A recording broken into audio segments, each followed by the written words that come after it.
لله وكفى وسلام على عباده الذين اصطفى ما بعد أعوذ بالله من الشيطان الرجيم بسم الله الرحمن الرحيم يا أيها الذين آمنوا كتب عليكم الصيام كما كتب على الذين من قبلكم لعلكم تتقون وقال تعالى إنا أنزلناه في ليلة القدر وما أدراك ما ليلة القدر ليلة القدر خير من ألف شهر تنزل الملائكة والروح فيها بإذن ربهم من كل أمر سلام هي حتى مطلع الفجر. وقال النبي صلى الله عليه وسلم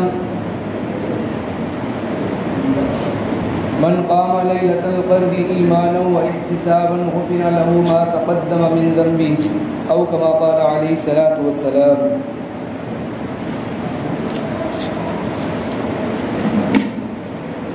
میرا محترم بزرگوں اور دوستوں،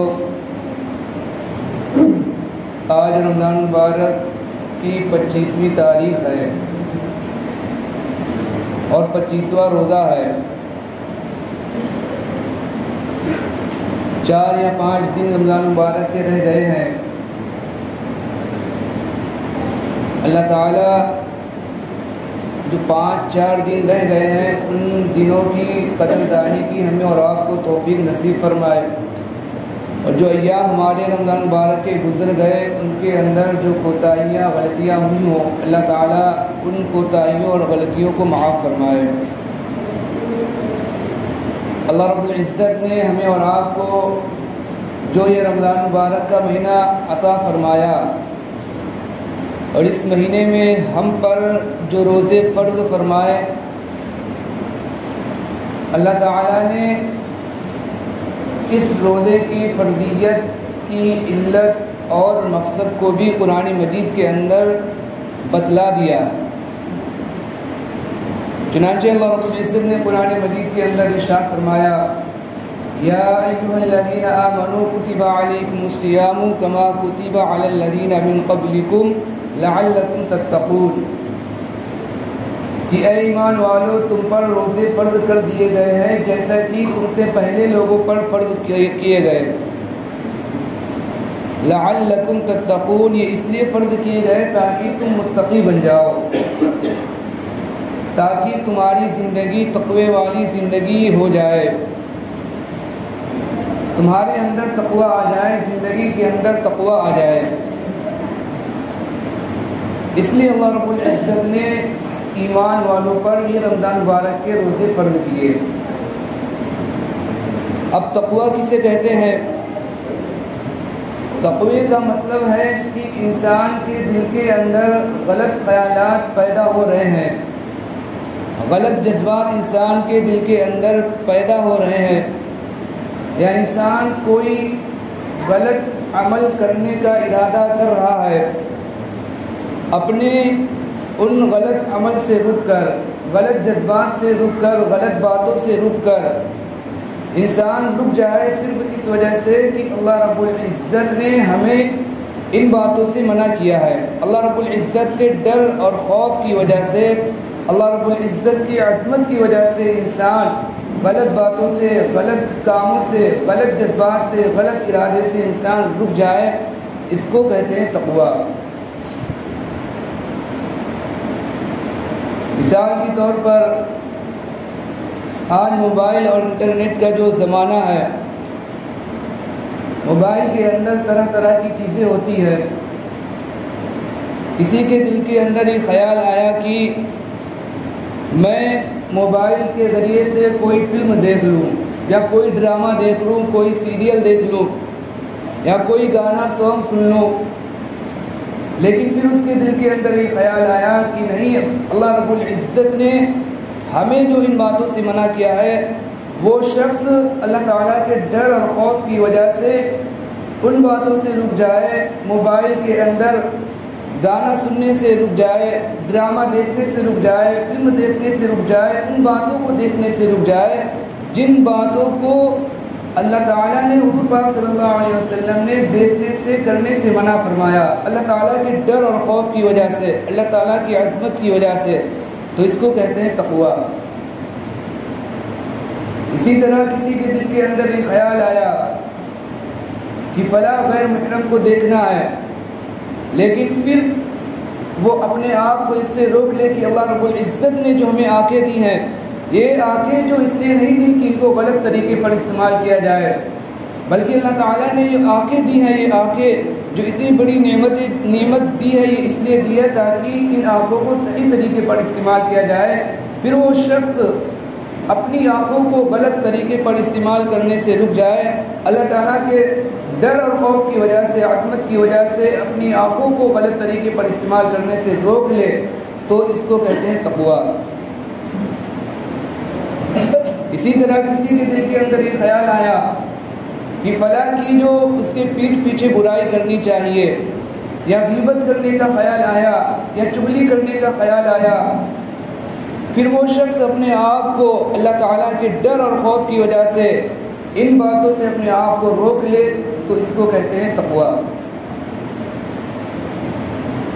اللہ رب العزت نے جو رمضان مبارک کے جو روزے ہم پر فرض کیے ہیں، ان کا مقصد اور علت اللہ رب العزت نے قرآن مجید کے اندر فرمایا لعلکم تتقون، تمہارے اندر تقویٰ پیدا ہو جائے، تم متقی بن جاؤ۔ اور روزے کے ذریعے سے اس تقوی کی تربیت دی جاتی ہے، ٹریننگ دی جاتی ہے۔ وہ اس طرح کی جب انسان روزے رکھتا ہے تو ایک وقت ایسا آتا ہے کہ انسان کو سخت پیاس لگتی ہے، کبھی ایسا وقت آتا ہے کہ انسان کو سخت بھوک کا احساس ہوتا ہے، سخت پیاس کا احساس ہوتا ہے، اور پھر انسان کے پاس کھانے کی چیزیں موجود ہوتی ہیں، پینے کا پانی اور طرح طرح کے مشروبات گھر کے اندر موجود ہوتے ہیں، اور بند کمرہ ہوتا ہے، کوئی دیکھنے والا نہیں، کوئی سننے والا نہیں، کوئی کچھ کہنے والا نہیں، لیکن انسان اپنے آپ کو سخت پیاسا ہونے کے باوجود اپنے آپ کو پانی پینے سے روکے رکھتا ہے، بھوک کی شدت کے باوجود آدمی اپنے آپ کو کھانے سے روکے رکھتا ہے، صرف اس وجہ سے کہ اللہ تعالیٰ نے کھانے اور پینے سے روکے رکھا ہے، منع کیا کھانے اور پینے سے۔ اللہ تعالیٰ کی ڈر اور عظمت کی وجہ سے، اللہ تعالیٰ کے خوف کی وجہ سے انسان اپنے آپ کو کھانے پینے سے روکے رکھتا ہے۔ تو یہ جو ڈر اور خوف انسان کا روزے کی حالت میں جو ہوتا ہے، جو اللہ تعالیٰ کا ڈر، خوف، عظمت جو روزہ رکھنے کی حالت میں ہوتی ہے، اللہ تعالیٰ یہ چاہتے ہیں کہ یہی ڈر اور یہی خوف، یہی عظمت جو انسان کی زندگی کے ہر عمل کے اندر آ جائے۔ انسان کوئی بھی عمل کرے، چھوٹے سے چھوٹا یا بڑے سے بڑا عمل، تو انسان فوراً اس کے دل کے اندر یہ خیال آ جائے کہ میں یہ جو عمل کرنے جا رہا ہوں، اللہ تعالیٰ نے اس کام کا کرنے کا حکم دیا ہے یا نہیں دیا۔ اگر اللہ تعالیٰ نے اس کام کو کرنے کا حکم دیا ہے تو وہ کر ڈالے، اور اگر اللہ تعالیٰ نے کرنے کا حکم نہیں دیا ہے، اس کام کو کرنے سے منع کیا ہے، تو پھر وہ شخص اپنے آپ کو اس کام سے، ان باتوں سے اپنے آپ کو کیا کرے، روکے رکھے۔ تو جس طرح روزے کی حالت میں اللہ تعالیٰ کا ڈر اور خوف انسان کے دل کے اندر ہوتا ہے، اللہ تعالیٰ کی عظمت انسان کے دل کے اندر ہوتی ہے، اسی طرح زندگی کی جو دیگر اعمال ہیں، چھوٹے سے چھوٹا عمل ہو یا بڑے سے بڑا عمل ہو، کوئی بھی انسان عمل کرنے جا رہا ہو، فوراً اس کے دل کے اندر اللہ تعالیٰ کا ڈر اور خوف، عظمت اس کے دل کے اندر، اس کے ذہن کے اندر آ جائے۔ اگر وہ کام نہیں کرنے والا ہے تو پھر وہ انسان اپنے آپ کو ان کاموں سے کیا کرے، دور رکھے، بچا کر رکھے۔ تو روزے کے ذریعے سے تقوی کی ٹریننگ دی جاتی ہے، تقوی کی تربیت دی جاتی ہے۔ لعلکم تتقون، کہ روزے تم پر اس لیے فرض کیے گئے تاکہ تم متقی بن جاؤ۔ یہ رمضان المبارک کے آخری ایام چل رہے ہیں، 4 یا 5 دن رمضان المبارک کے رہ گئے ہیں۔ اب ہمیں اور آپ کو کچھ کام کرنے ہیں۔ سب سے پہلے ہمیں اور آپ کو 2 کام یہ کرنے ہیں کہ اللہ تعالیٰ نے ہمیں اور آپ کو رمضان المبارک کے روزے رکھنے کی توفیق دی، رمضان المبارک میں تراویح پڑھنے کی توفیق دی، قرآن مجید سننے اور سنانے کی توفیق دی، تلاوت کرنے کی توفیق دی، اسی طرح دیگر ذکر و اذکار، نوافل، تہجد، عبادات، دیگر عبادتیں کرنے کی اللہ رب العزت نے توفیق دی۔ تو اللہ تعالیٰ کا اس پر ہم کیا کریں؟ شکر ادا کریں۔ اس لیے کہ بہت سارے لوگ ہم اور آپ جن کو جانتے ہیں، اور بہت سارے لوگ ایسے ہیں کہ جن پر رمضان مبارک کا مہینہ آیا اور گزر گیا، انہیں پتہ ہی نہیں چلا، نہ انہوں نے نماز کا کوئی اہتمام کیا، نہ انہوں نے روزے کا کوئی اہتمام کیا، نہ انہوں نے تراویح کا کوئی اہتمام کیا، نہ انہوں نے تلاوت کا کوئی اہتمام کیا۔ جیسے رمضان مبارک کا مہینہ آیا ویسے ہی ان پر سرسری طور پر گزر گیا، انہوں نے کسی چیز کا اہتمام نہیں کیا۔ اللہ رب العزت کا ہم اس پر شکر ادا کریں کہ اللہ تعالیٰ نے ہمیں اور آپ کو ایسے گھرانے میں اور ایسے لوگوں میں نہیں بنایا، بلکہ اللہ تعالیٰ نے ہمیں نماز پڑھنے کی بھی توفیق دی، اللہ تعالیٰ نے ہمیں تراویح پڑھنے کی بھی توفیق دی، اللہ تعالیٰ نے تلاوت کرنے کی بھی توفیق دی، تہجد پڑھنے کی بھی توفیق دی، دیگر جو ذکر ہے تسبیح ہیں ان کو بھی پڑھنے کی اللہ رب العزت نے توفیق دی۔ تو اللہ تعالیٰ کا اس پر ہم کیا کریں؟ شکر ادا کریں کہ اللہ بہت بڑا آپ کا شکر ہے کہ اللہ تعالیٰ آپ نے ہمیں ان بندوں میں شامل نہیں کیا جو اس رمضان مبارک کی رحمتوں سے، رمضان مبارک کی برکتوں سے کیا کر رہے؟ محروم ہے۔ اس پر ہم اللہ رب العزت کا شکر ادا کریں۔ بہت سارے لوگ ایسے ہوتے ہیں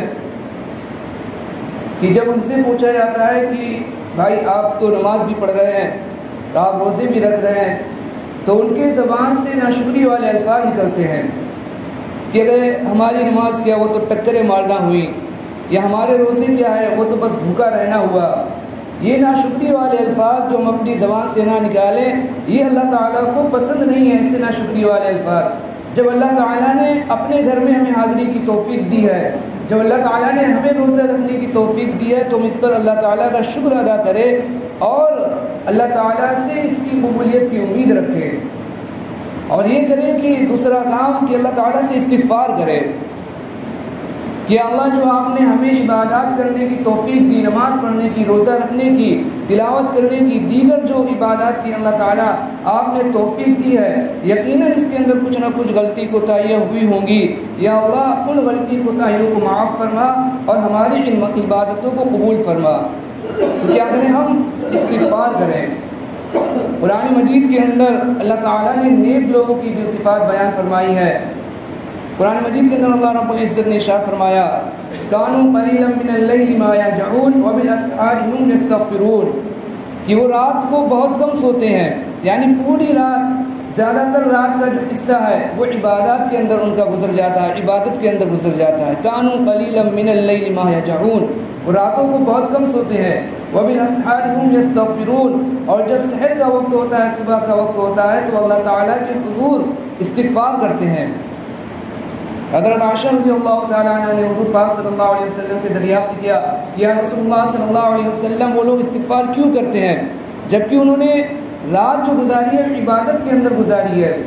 تو حضور پاک صلی اللہ علیہ وسلم نے ارشاد فرمایا کہ عبادت کے اندر جو کمی کوتاہی، جو غلطی ہوئی ہے، اس کمی اور کوتاہی اور غلطی پر وہ کیا کرتے ہیں؟ استغفار کرتے ہیں۔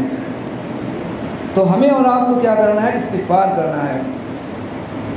اور آخری بات یہ ہے کہ اللہ رب العزت نے ہمیں اور آپ کو جو رمضان مبارک کا جو مہینہ دیا ہے، اور جو آخری عشرے تک اللہ تعالیٰ نے ہمیں اور آپ کو یہ پہنچایا ہے، یہ عشرہ جو بہت ہی اہمیت کا حامل عشرہ ہے۔ حدیث پاک کے اندر آتا ہے کہ حضور پاک صلی اللہ علیہ وسلم جتنا زیادہ اہتمام عبادت کا اس آخری عشرے کے اندر کرتے تھے، اتنا اور دنوں کے اندر حضور پاک صلی اللہ علیہ وسلم اہتمام نہیں کرتے۔ یعنی اہتمام تو حضور پاک صلی اللہ علیہ وسلم کا عام دنوں کے اندر بھی عبادت کا تھا، آپ صلی اللہ علیہ وسلم عام دنوں کے اندر بھی عبادت کا اہتمام خوب کیا کرتے تھے، لیکن جب یہ رمضان مبارک کا آخری عشرہ آتا تھا تو حضور پاک صلی اللہ علیہ وسلم اور بھی زیادہ عبادت کے اندر اہتمام کیا کرتے تھے، عبادت کا اہتمام کیا کرتے تھے۔ اللہ رب العزت نے جو آخری عشرہ دیا ہے، یہ آخری عشرہ جو یہ پورا رمضان مبارک کا ایک طرح سے نچوڑ ہے، یہ اللہ رب العزت نے اس آخری عشرے کے اندر اعتکاف جیسی عبادت رکھی، اللہ رب العزت نے اس آخری عشرے کے اندر لیلۃ القدر جیسی اللہ تعالیٰ نے نعمت عطا فرمائی، شب قدر عطا فرمائی، اور یہ وہ شب قدر ہے کہ جس کی فضیلت اور جس کی اہمیت کے لیے صرف اتنی بات کافی تھی کہ اللہ رب العزت نے ایک پوری سورت شب قدر کے نام سے قرآن مجید کے اندر نازل فرمائی.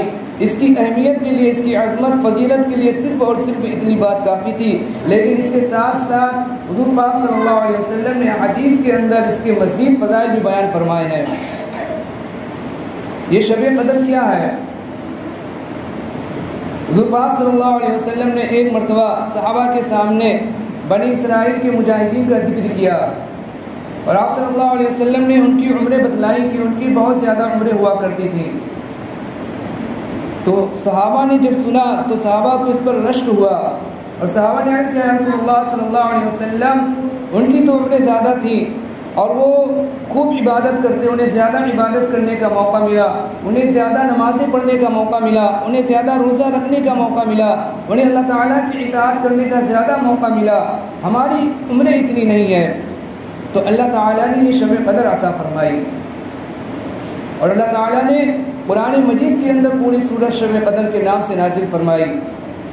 اِنَّا أَنزَلْنَاهُ فِي لَيْلَةِ الْقَدْرِ، کہ ہم نے جو قرآن مجید کو لوح محفوظ سے آسمان دنیا پر اسی شب قدر کے اندر نازل فرمایا. وما ادراک ما لیلۃ القدر، کہ آپ کو معلوم ہے کہ لیلۃ القدر کیا ہے؟ لیلۃ القدر خیر من الف شہر، کہ لیلۃ القدر جو ہے، یہ شب قدر ہے، یہ 1000 مہینوں سے بھی زیادہ بہتر ہے. 1000 مہینوں کی اگر ہم اور آپ جوڑے گنتی کریں تو 1000 مہینوں کی جو گنتی ہوتی ہے وہ 83 برس تقریباً 4 مہینے ہوتے ہیں. اور اللہ تعالیٰ نے آگے فرمایا کہ 1000 مہینوں سے بہتر ہے. اور کتنی زیادہ بہتر ہے یہ اللہ تعالیٰ ہی کو اس کا علم ہے. لیلۃ القدر خیر من الف شہر تنزل الملائکۃ والروح فیہا بإذن ربہم من کل امر، کہ اس رات کے اندر ملائکہ نازل ہوتے ہیں، ملائکہ اترتے ہیں. حضرت جبریل علیہ السلام اس رات کے اندر کیا کرتے ہیں؟ آتے ہیں، نازل ہوتے ہیں، ہر امر خیر کو لے کر، ہر اچھی باتوں کو لے کر. اس رات کے اندر، اس رات میں ملائکہ حضرت جبریل علیہ السلام کا نزول ہوتا ہے. سلام ہی حتی مطلع الفجر، اور یہ رات جو ہے یہ صبح صادق تک رہتی ہے، سحر تک یہ رات رہتی ہے. تو اللہ تعالیٰ نے جو یہ رات دی ہے، اس رات کا بھی ہمیں خاص طور پر اہتمام کرنا چاہیے. اور جو رمضان کے آخری عشرے کے اندر جو طاق راتیں ہوتی ہیں، ان طاق راتوں کے اندر جاگنے کا بھی صحیح طریقے پر جاگنے کا اہتمام کرنا چاہیے. حدیث پاک کے اندر آتا ہے تحروا لیلۃ القدر فی الوتر من العشر الاواخر من رمضان، کہ شب قدر کو رمضان کے آخری عشرے کی طاق راتوں کے اندر تلاش کرو. 21ویں رات، 23ویں رات، 25ویں رات، 27ویں رات، 29ویں رات، ان راتوں کے اندر ہم جاگنے کا اہتمام کریں. اگر ہمیں اور آپ کو یہ ایک رات مل گئی تو گویا کہ ہمیں اور آپ کو بہت بڑی خیر مل گئی. 83 برس 4 مہینے عبادت کرنے کا ہمیں گویا کہ ثواب حاصل ہو جائے گا. اور اس سے بھی زیادہ، کتنا زیادہ حاصل ہوگا وہ اللہ رب العزت کے علم کے اندر ہے. تو 2 راتیں رہ گئی ہیں، ان راتوں کے اندر ہم اور آپ جاگنے کا اہتمام کریں، جتنا ہو سکے صحیح طریقے پر جاگیں. ان راتوں کے اندر، طاق راتوں کے اندر، اپنی راتوں کو خرافات کے اندر، گھومنے پھرنے کے اندر، لایانی باتوں کے اندر یا ادھر ادھر گزار کرنا، ادھر ادھر ٹہل کرنا گزارے، بلکہ تنہائی کے اندر، عبادت کے اندر ہم کیا کریں؟ رات کو، شب قدر کو گزاریں. یہ بہت بڑی اللہ تعالیٰ نے ہمیں اور آپ کو دولت دی ہے. اور آخری بات یہ ہے کہ جس طرح ہم اور آپ رمضان مبارک کے اندر نماز کا اہتمام کر رہے ہیں، اور ہماری مسجدیں کیا ہے؟ بھری ہوئی ہیں، اور لوگ خوب ہم اور آپ نماز کا اہتمام کر رہے ہیں. فجر کی بھی نماز کا اہتمام ہے، ظہر کی بھی، عصر کی بھی، مغرب کی بھی، عشاء کی بھی، 5 نمازوں کا ہم اہتمام کر رہے ہیں. اسی طرح رمضان المبارک کے گزرنے کے بعد بھی ہم کیا کریں؟ ان نمازوں کا خود اہتمام کریں، اپنی مسجدوں کو ہم کیا کریں؟ آباد رکھیں. یہ ہمارے اوپر ہی ہمارا حق ہے کہ اللہ رب العزت نے ہمیں اور آپ کو مسجد جیسی نعمت عطا کر رکھی، اور پھر ہم اور آپ غفلت کے اندر، سستی کے اندر، کوتاہی کے اندر اپنی مسجد سے دور رہتے ہیں، اور بہت طرح کی نعمتوں سے، برکتوں سے، رحمتوں سے ہم اور آپ کیا کرتے ہیں؟ اپنے آپ کو مسجد سے دور رہ کر محروم رکھتے ہیں. تو جس طرح ہم اور آپ رمضان مبارک کے اندر نماز کا، دیگر عبادت کا اہتمام کر رہے ہیں، اسی طرح رمضان مبارک کے گزرنے کے بعد بھی نمازوں کا اہتمام کریں. وقت ہو رہا ہے، اپنی بات کو یہیں پاس ختم کرتا ہوں. اللہ تعالیٰ سے دعا کریں کہ اللہ تعالیٰ جو ایام گزر گئے ان کے اندر جو کوتاہی ہوئی ہو ان کوتاہیوں کو معاف فرمائے، اور جو ایام باقی رہ گئے ان کی قدردانی کی توفیق عطا فرمائے۔ آمین۔ وما علینا الا البلاغ المبین۔